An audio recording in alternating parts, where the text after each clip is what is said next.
Before we do, there we are. I just wanted to do a quick disclaimer that we will record today's webinar. So there we have it. Welcome. Good morning and welcome to today's webinar hosted by the Circular Action Alliance. My name is Eric Hybor. I am project manager with the CAA Colorado team. I'll be moderating today's webinar. The topic we are covering today is an introduction to EPR for paper and packaging laws in the US, with the specific intention of providing local governments sort of like an EPR 101 style primer for those who are new to the EPR framework and what it will mean for Colorado specifically. So with that said, for those of you who are calling in on behalf of a producer, you might not get the most out of today's webinar, particularly if you've attended CAA webinars in the past. A lot of this will be a repeat for you. So we value our producers' time. And so I just wanted to insert that quick disclaimer out of respect for your time as well. So with that said, Rachel, if you want to go ahead to the next slide, get through a couple housekeeping issues. A quick legal disclaimer, long story short, we are not attorneys. Anything presented today is not intended to be legal advice. It is strictly informational. Next slide, please. And the quick antitrust reminder, to be mindful of just what you share during the Q&A session of today's webinar and refrain from disclosing any business sensitive information. And here we are at the agenda. So the agenda for today's webinar is, get my notes here, an overview of EPR and CAA, followed by an explanation of the producer registration and reporting process, and then ending with what producer responsibility means for Colorado specifically. Rachel Zerwin, the CAA Colorado team's communications manager, will be guiding us through today's slide deck, and we will end today's webinar with about 15 to 20 minutes reserved for Q&A. Now, for the Q&A session, take a look at your Zoom screen. You should see a Q&A button. Go ahead and click that to activate that sidebar menu. Q&A will be handled through the Q&A screen specifically, not through the Zoom chat feature.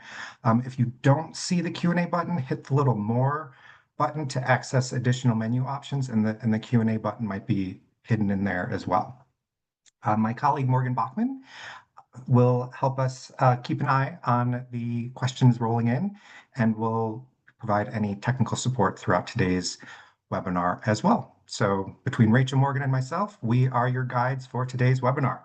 Now, with that said, I will hand it off to Rachel to kick us off on the slide deck. Rachel? Great. Thanks so much, Eric. And thanks so much, everybody, for joining us today. We're really excited to talk about producer responsibility. So with that, I am going to jump right in if I can figure out how to advance the slides. Here we go.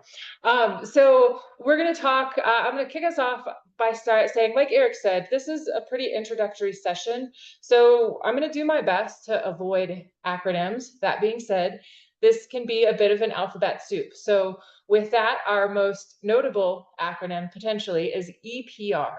So EPR, or Extended Producer Responsibility, or you might hear us use it, say simply as producer responsibility. These terms are all interchangeable. So producer responsibility is a policy approach. So a piece of legislation that says, hey, local governments and residents, you are no longer going to be shouldering the cost to recycle, compost, dispose of your packaging and paper. Instead, producers will be responsible for will take on the financial responsibility of the end of life of those packaging materials. So to do that, what producer responsibility laws for paper and packaging do is that it requires producers. So these could be brand owners, it could be retailers, or in some cases restaurants, to either partially or fully fund the collection, sortation, and processing of all the packaging and paper that they supply into EPR states, in our case, Colorado. So they pay dues to fund this process, and the dues structure can incentivize design choices that minimize waste and improve environmental outcomes. So when we think about how does all this work happen, right? It's a big piece of policy. That happens through the Producer Responsibility Organization, in our case, Circular Action Alliance. So we are the state designated producer responsibility organization. We are a nonprofit that is led by producers, and we help producers meet their obligations for EPR laws. One of our major responsibilities, and we're going to get into this today, is developing a program plan for, and not just developing, but implementing that program plan for how the program operates. So the plan that we create is reviewed by a state appointed advisory board, and then it's approved by the state regulatory agency, in our case, the Colorado Department of Public Health and Environment, or CDPHE. So packaging EPR, there's many different types of EPR, right? Colorado passed a battery EPR bill this year. But know that for what we're talking about here at Circular Action Alliance, it's packaging and paper EPR. And Colorado is not alone. Uh, Oregon started their program, their EPR for packaging and paper program. I'm looking at the date, 10 days ago. And you can see here that many other states have passed packaging EPR. And in fact, Circular Action Alliance is the producer responsibility organization in many of those states. So the brands, I think of the brands that founded Circular Action Alliance, which you can see on the screen, those logos speak for themselves. So we were founded by these companies from a variety of industries. And again, it's our mission to really help producers comply with this legislation. And while that is absolutely core to our work, the other piece, or the outcome that is core to our work, is reducing waste and recycling more. I cannot say it enough. We will be working with all of you on this phone call, all the local governments and federally recognized tribes not on this call, businesses of all sizes and communities, with the end result of reducing waste and recycling more. So if you look at your screen here, you can see at Circular Action Alliance, we have a national services organization. So I'll talk in a second about how we're supporting producers, but know that in addition to our national team that helps us harmonize across states, we have individual teams in each of the states, which is Eric and Morgan, as well as some other team members and myself, because we need a team in Colorado to execute a program plan that is suited to Colorado and its communities. I promised we'd talk about producers. So I think what this does is, like I said, producer responsibility policy is big. It's different. It's new here in the US. I didn't mention, but I will now, is that producer responsibility programs have been active and successful for decades in both Canada and in Europe. So while this is new for many US states, it's still something that is a proven model of success. And the way that we're working with producers is that it all starts with registration. The registration deadline for Colorado was back in October of 2024. And then coming up here soon, producers will have to report the amount of packaging and paper that they are supplying into Colorado. And what that does is that we conducted a needs assessment and understand system costs. What's it going to cost to improve and cover the cost of recycling? By July 31st, we'll have a sense of what our producers supplying into the state, and then we can finalize the dues that producers will be paying, which is the final step in their journey. And want to emphasize that we talked about that national organization. We have an entire support team called Producer Services at the national level, whose entire focus is supporting producers through this journey. Really exciting to see. And this is now, as of almost a month ago, we had 3,500 producers registered across Circular Action Alliance. Many who reported, checked Colorado as a state they would be reporting into. And a thing to keep in mind is that many of these registrations represent multiple brands, right? You can think of a grocery or a beauty brand, right? They may have many, many brands underneath that. So while this number says 3,500 and counting, many more brands represented under this. And again, oh, here we go. I'll go to the next slide.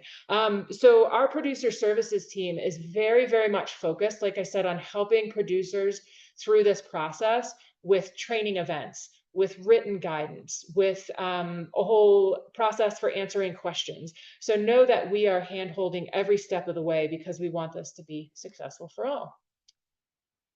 So with that, we are going to talk about Colorado's program specifically. This is a big slide, so we're going to take our time on it. But what I want to do is I want to point you to the items in gray. So if we're going to think about this as a clock, we're going to go around the clock. So if you look at the items in gray, that's what we just talked about, right?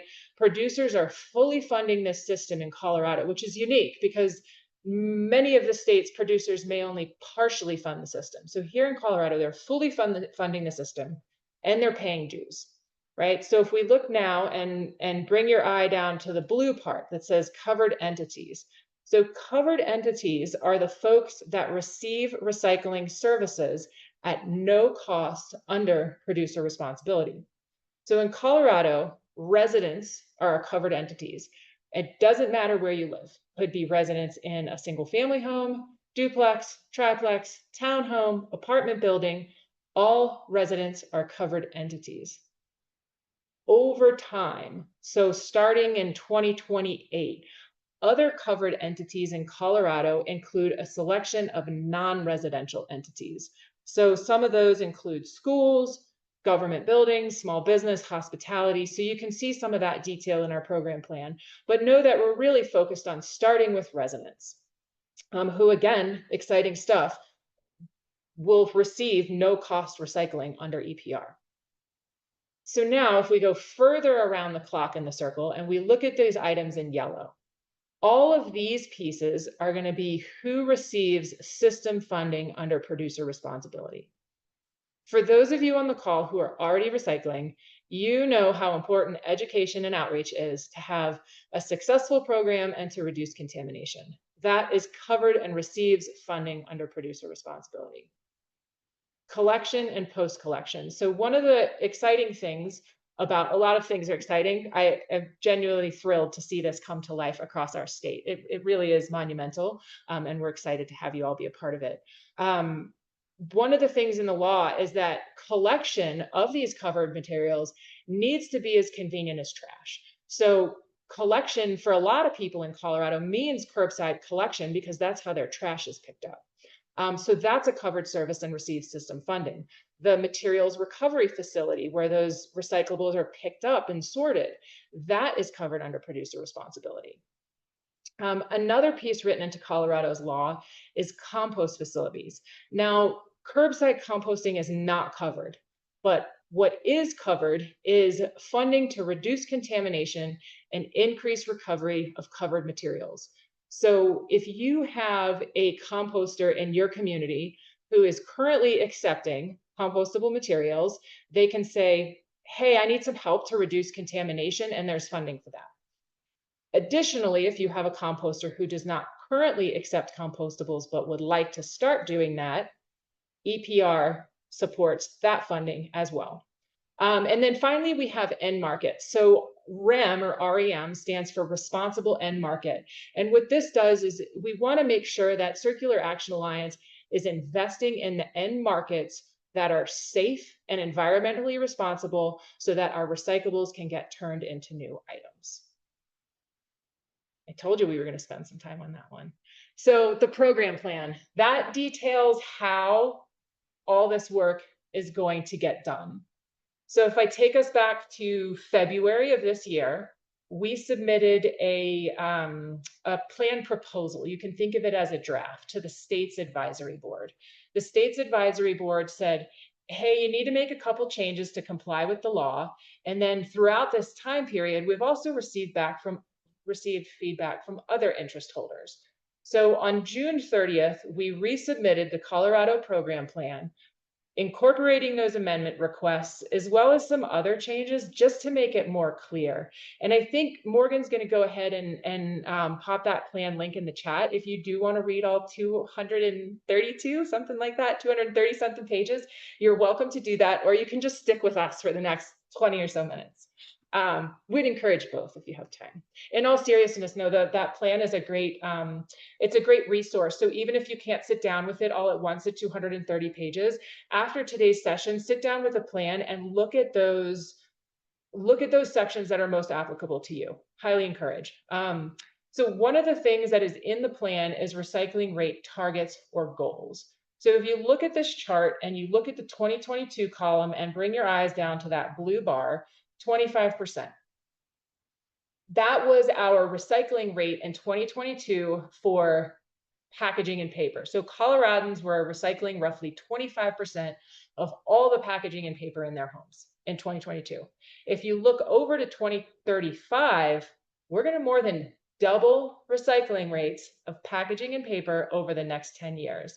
That's a dramatic increase. It's a big deal, right? And then in 2030, because remember, there's a 5-year plan, we still see some significant increases at that interim 2030 goal, right? We're going up from 25 to 41% by 2030. Oh, I'm realizing now that we weren't able to post that link. So maybe here, once we're through the presentation, what we can do is we'll take a pause and then add some of those links in.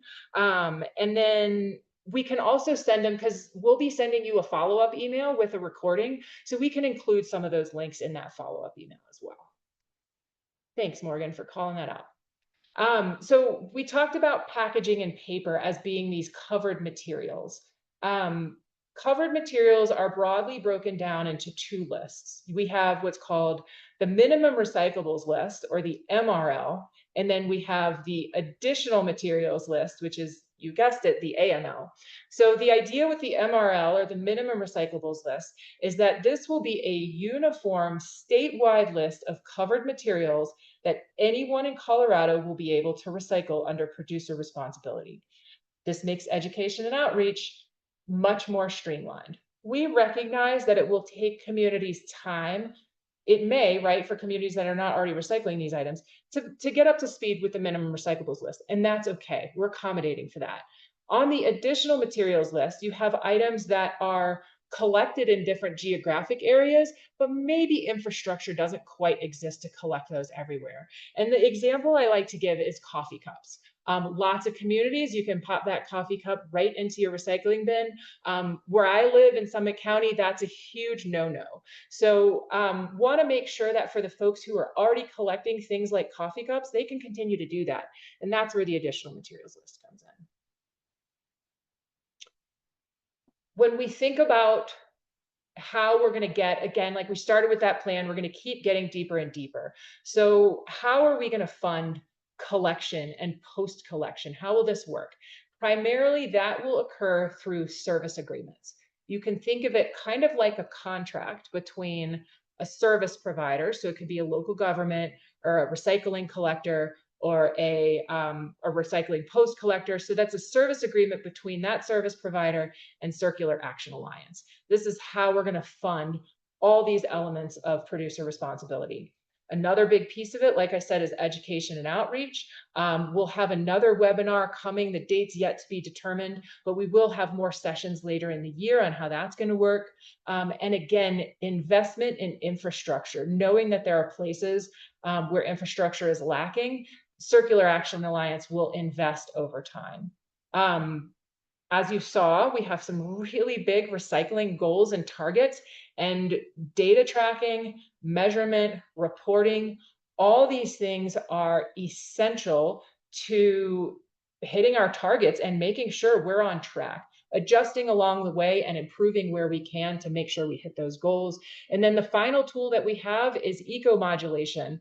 And what you can think of that as a layer on top of producer dues.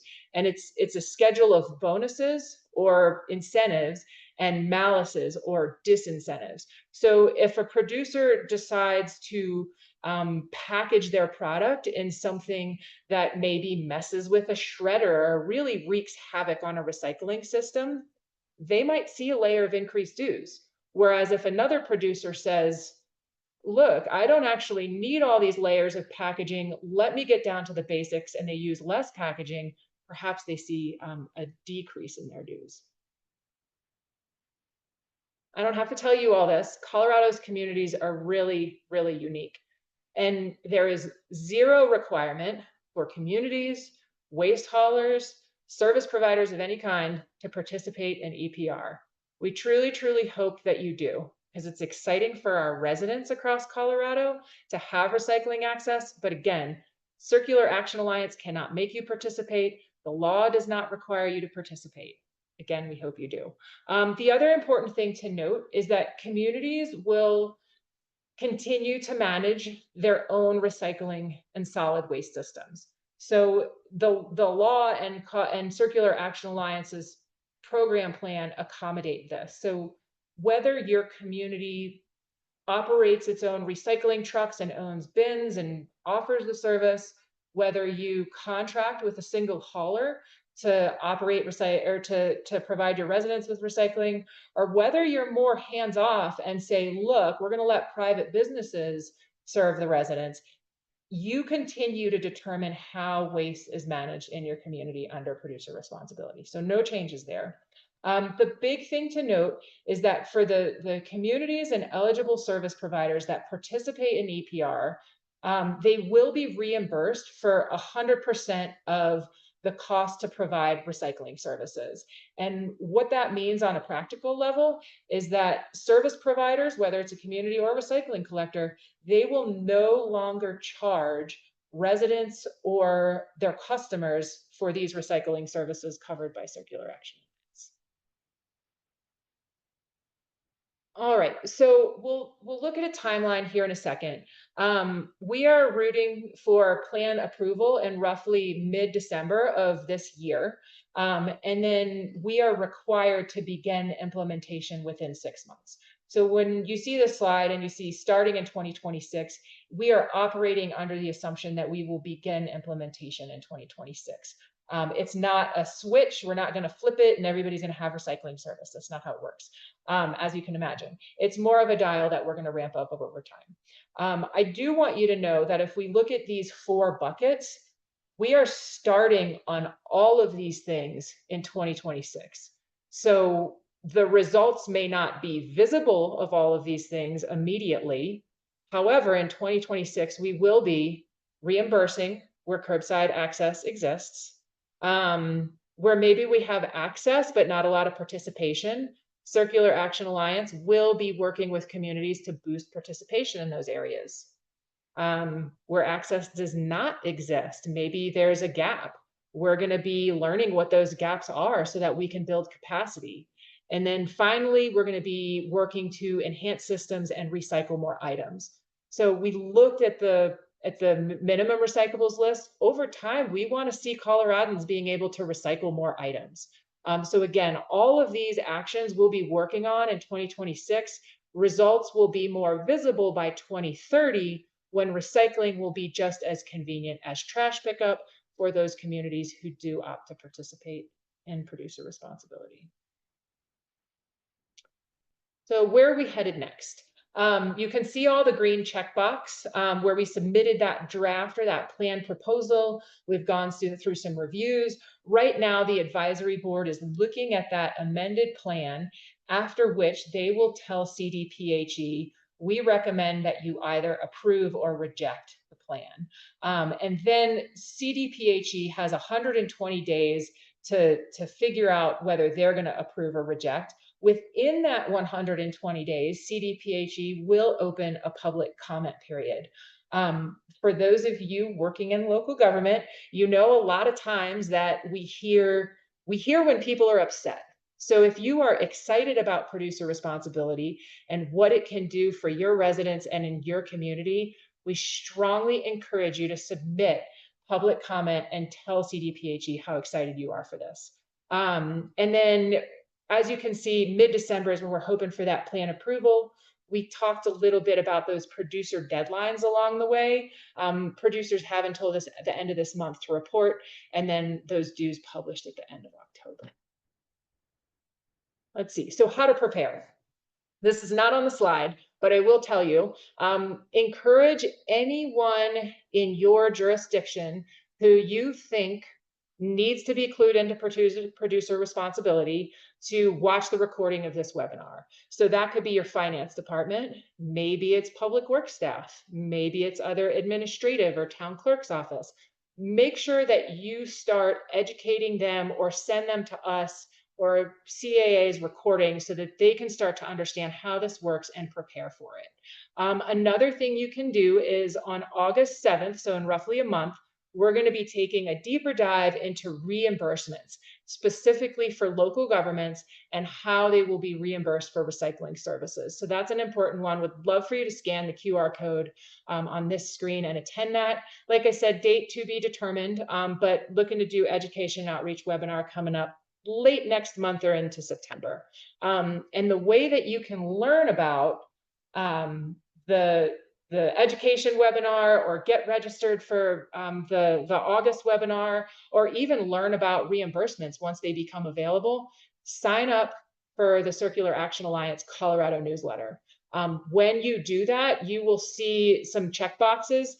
Take the time to make sure you select Colorado and choose your industry, because that's going to help you get the most important updates.